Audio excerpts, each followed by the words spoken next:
Good afternoon, everyone. Thank you for the opportunity to present today my research topic, which is about post-stroke rehabilitation.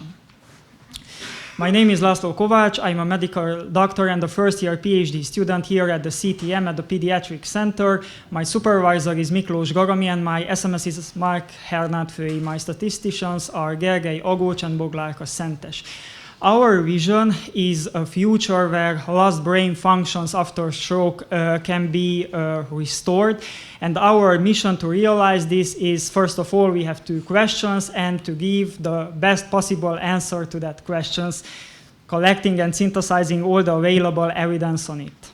These are our two specific goals, but I say let's delve into the first because I have many things to say you today. And the first project is about post-stroke cognitive rehabilitation. As we all know, stroke is a leading cause of death and disability worldwide, namely the first cause of disability, the first leading cause. And stroke has a huge impact on the quality of life of the affected patients, maybe because of motor deficits or disorders of perception like agnosia, the neglect phenomenon, and so. But only few people know that stroke causes a cognitive decline from 20 to 80% of the cases, which is even much more difficult to recover from than the motor deficits. Conventional rehabilitations, like different types of cognitive training, yields only modest gains, and the results are very heterogeneous. Non-invasive brain stimulation methods like transcranial direct current stimulation and transcranial magnetic stimulation, or TDCS and TMS, have shown promising results in a previous meta-analysis, but there is still a gap of knowledge and so an unmet need. There is no robust evidence on the cognitive effectiveness. We don't know the optimal parameters and the groups which can benefit the most. And our aim is to answer this question, covering this gap of knowledge. Our question is, does these techniques improve the effectiveness of post-stroke cognitive rehabilitation compared to standard care only? And our hypothesis is yes. We use the PICO framework. The population is composed from patients with post-stroke cognitive impairment, and we compare these two techniques with the standard care like cognitive training or no interventions. As outcome measures, we use tests of neuropsychological test batteries. These are our final search key. It consists of 3 domains. The first is related to stroke. The second is to the techniques previously mentioned. And the third is about cognitive functions. Here you can see the numbers of studies found on PubMed, Central, and Embase. These are our key articles. The population is composed with patients with post-stroke cognitive impairment. The intervention is TMS. The comparator is cognitive training or no interventions. And we use the Montreal Cognitive Assessment as the outcome measure. And so far, we did the feasibility check, the Prospero submission yesterday, and currently we are at the duplicates removal. And let's move on to our second project, which aims to explore the relationship between baseline neurotrophic factor levels and the effectiveness of functional recovery after stroke. So, a question. Have you ever wondered why the nervous system develops and heals so well in early childhood and why it doesn't do so in adulthood? The answer is that in childhood, the central nervous system works in a way that new neural pathways are formed and the useful ones are selected, while in adulthood, the focus shifts on on a different way of working to keep these pathways that have been previously proven useful. And what can explain this? It's a process called neuroplasticity, which is not a single mechanism, but a series of different mechanisms. Brain-derived neurotrophic factor, or BDNF, plays a key role in many of these mechanisms, and it's dynamically regulated and produced throughout our lives. And here's a fun fact about BDNF. It's produced by multiple cells, even outside of the central nervous system. For example, the main external source are the striated muscle cells. This is the cause that children who moves a lot in their childhood have a much more developed central nervous system. And it plays a role in the pathophysiology of many diseases, but its role is not universal. It's highly dependent on the context.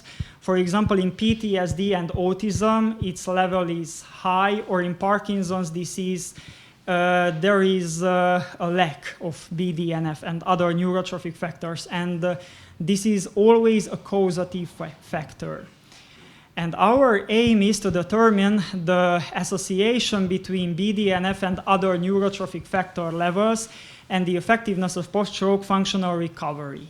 Our question is, does higher neurotrophic factor levels after the onset of the stroke mean a better functional recovery or not? And our hypothesis is yes. As the outcome measure, we want to use tests for functional recovery, and the exposure and the control are higher or lower levels of BDNF and other neurotrophic factor levels. What does it mean that higher or lower? It's defined by the cutoff values of the studies. They don't differ much as their values. These are our key articles. We selected 3 cohort studies with the modified ranking scale as the outcome measure. This is our summary of our goals with the planned submission dates. And I choose this quote. What does this mean? It means that a good question is a half solution. So I want to wish you all, and for myself as well, the ability to make good questions, because I believe this is going to solve many of our problems regarding our research. And thank you very much for your attention.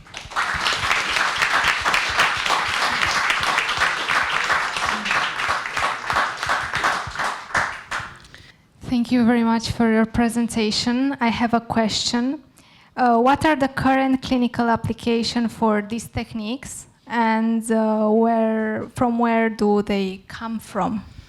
So TMS comes from the 1980s, from studies about cortical excitability, and TDCS comes from direct current studies somewhat earlier, and they are currently used for therapy-resistant depression, chronic pain, and disorders of consciousness, such as coma.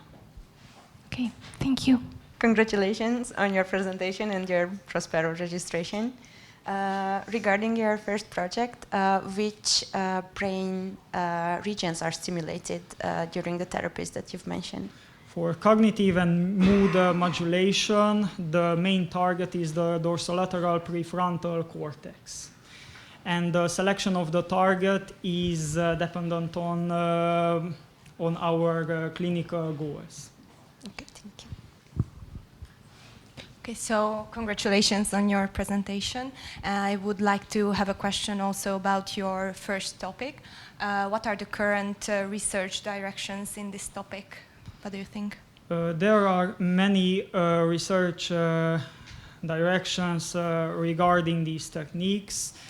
For example, psychiatric disorders like schizophrenia or depression or anxious disorder and so on, cognitive enhancement and cognitive recovery, which is about which my topic is about, and motor rehabilitation and many other topics. Thank you. László, I wanted to ask you, can you say us a little bit more, do you know what are the mechanisms for which these different interventions work in the first project? Yes, TDCS doesn't induce electric currents in the brain tissue, but depending on the polarity, for example, if the cathode or the anode is used, it makes a tendency of depolarization or hyperpolarization in the environment and has an excitatory or inhibitory effect in the brain tissues. It eases or makes it hard for currents to be produced. TMS, on the other hand, emits magnetic pulses, and based on the Faraday induction, induces brief electric currents in the brain tissue. Thank you for a great presentation. I just want to ask you a clarification question on your second project you have. I'm assuming that your patient cohort is going to be children, and on your key article slide, I've seen that the age cohort is from 18 and above. Would you mind clarifying that for? I just mentioned these examples from childhood only to make you sense that there is a big shift between early childhood and adulthood, and our interest lies in the fact that can we bring back this state from early childhood or not? So this was an example. Thank you very much. You did a great presentation, actually, and interesting topic, since it's also my interesting about the neuroplasticity. I have one question. Can you explain what mechanism make neuroplasticity active during childhood compared with adulthood? Unfortunately, I have to read more about this topic, and I want to give you a proper answer, but I feel that I don't have the proper knowledge so far.